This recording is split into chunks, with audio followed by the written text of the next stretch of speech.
TRS Clips, that one channel where you get to explore the unexplored realms of knowledge.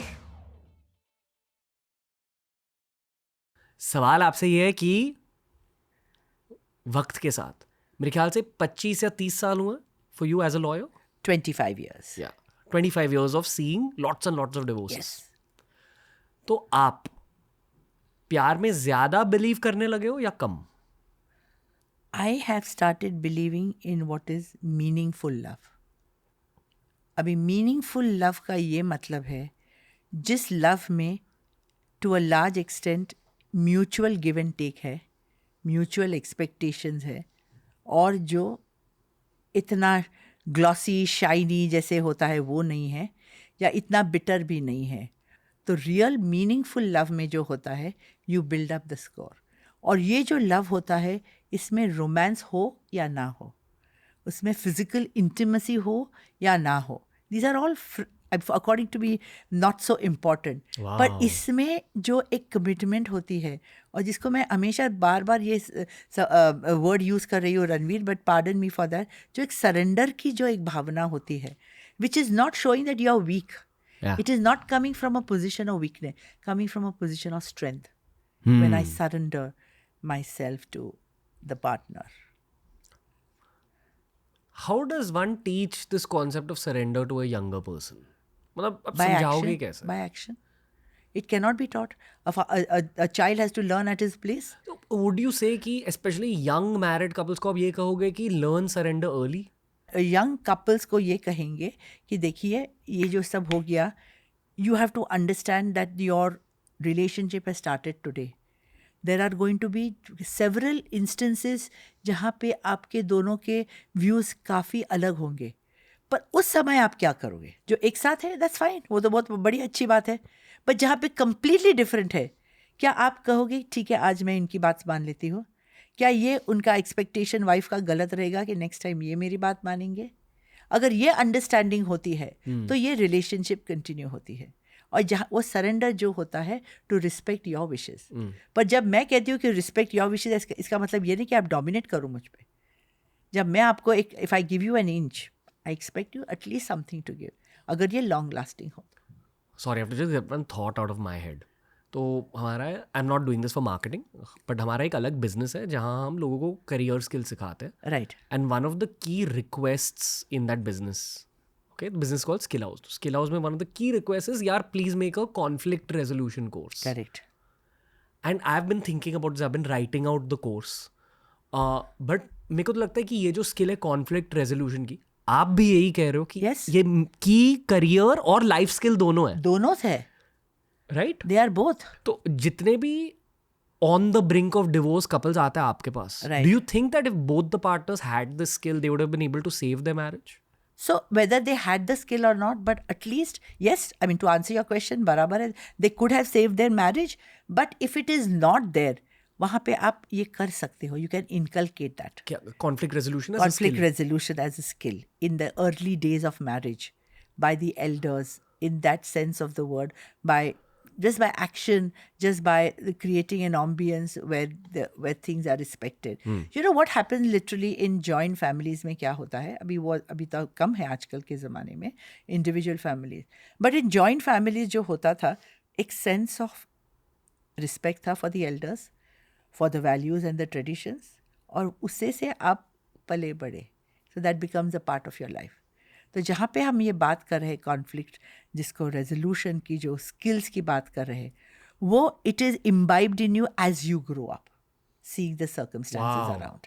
मतलब या और तो ये जो एक सटली हो जाता है, तो by the time you reach that stage काफ़ी सारा आपको मिला होता है. यहाँ पे कोई फॉर्मल कोर्स नहीं होता है, कोई फॉर्मल टीचिंग नहीं होती है. It's just by absorbing. But one can't learn it.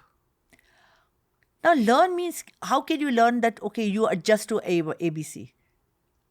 I would think that for a very basic example, but कहते हैं कि अगर एक कपल के बीच झगड़ा हो रहा है तो ये एक बहुत ज़रूरी फैक्टर है कि one of the two people needs to understand कि यार ये सामने वाले जो मेरे पार्टनर है इनको बहुत ज़्यादा गुस्सा फील हो रहा है, तो मैं खुद के गुस्से को थोड़ा सा कंट्रोल करूँगा यहाँ, and we'll bring it up later. We'll talk about it when tempers have calm down. But ये वेल थॉट आउट नहीं होता है हर समय, बहुत रिएक्शनरी होता है. मैंने देखा है रणवीर, मेरे इन माय प्रोफेशन विद बहुत रिएक्ट करते हैं लोग ज़्यादा. तो ये थोड़ा जिसको बोलते हैं ना योगा मेडिटेशन करना ज़रूरी है, बहुत ज़रूरी है शादी में, क्योंकि दैट वो अब it's not only for your physical health or physiological health, also for your mental health, for your relationships. Rage issues आजकल इतने बड़े, you see on the streets. Yeah. You saw the other day Bombay में कुछ झगड़ा हो गया कि train से बाहर कौन उतरता है, और प्रोफेसर ऑफ NMIS जो नीचे होते, एक आदमी ने उसको he just stabbed him. It's just a question. Last week it happened at Andheri station. What is this rage? ये क्यों होता है? यानी कि समाज में गुस्सा बढ़ा है anyway. बहुत बड़ा है. Okay. और अंडरस्टैंडिंग तो है ही नहीं. तो आप जो कह रहे हैं इट्स एन आइडियल सिचुएशन कि देखो इट, एंड काफ़ी मतलब थोड़े मैच्योर्ड फैमिलीज में होता है कि okay now she lost her cool, अभी कुछ बात करूँगा तो इधर कोई उसका मतलब नहीं है, just banging your head on the wall. तो अभी क्या करें, थोड़ी देर बाद ये कर लेते. कभी कभी ये करना बहुत ज़रूरी होता है, जिसको कहते हैं सब पूरा फिज निकालना ज़रूरी है. जो आदमी बहुत एजिटेटेड है, एंग्री है, ये है, आप जितना कूल रहोगे उसका पूरा फिज निकल रहा है. It will become like a flat beer और अ फ्लैट रेटेड ड्रिंक. तो फिर then you are on equal things to do that. पर ये समझ, मैच्योरिटी और ये what do I say, commitment in the relationship for its long lasting is something that has to be either inculcated or absorbed or taught, if you say skill जिसको सिखाते हैं, and sort of test it out कि होता है कि नहीं. विकी कौशल का हाल ही में एक इंटरव्यू लिया गया था जहाँ उन्होंने एक बहुत पावरफुल चीज़ कही थी. मुझे एग्जैक्ट कोट याद नहीं, बट किसी ने उनको कटरीना कैफ और उनके बारे में पूछा था. और Vicky Kaushal comes through as a very high EQ person. Right. I think that's why he's also a fantastic actor. Correct. Same goes for Katrina Kaif. I think they're both very, very high EQ High people. EQ. तो विकी कौशल ने कहा कि marriage isn't you becoming my whole world. Marriage is a bit of my story and a bit of your story coming near each other. और वो जो बीच का space बचता है, we both make an effort to meet midway. That's a very nice way of... Very nice way of it. So if I walk 2 steps, you walk 2 steps, and again I walk 2 steps, Yeah. and then you come to a point where both of us meet. Yeah. तो वही building up होता है ना relationship का. Yeah. There's also one other life concept that I have been thinking of. I think marriage is 2 individuals coming together. ठीक है. और एक point के बाद ना, देखो आप खुद की story जियोगे.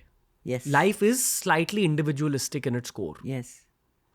तो मेरी जो पार्टनर है वो भी मेरी तरह बहुत ज़्यादा फिटनेस ओरिएंटेड है और बहुत ज़्यादा सेल्फ इम्प्रूवमेंट ओरिएंटेड है. Correct.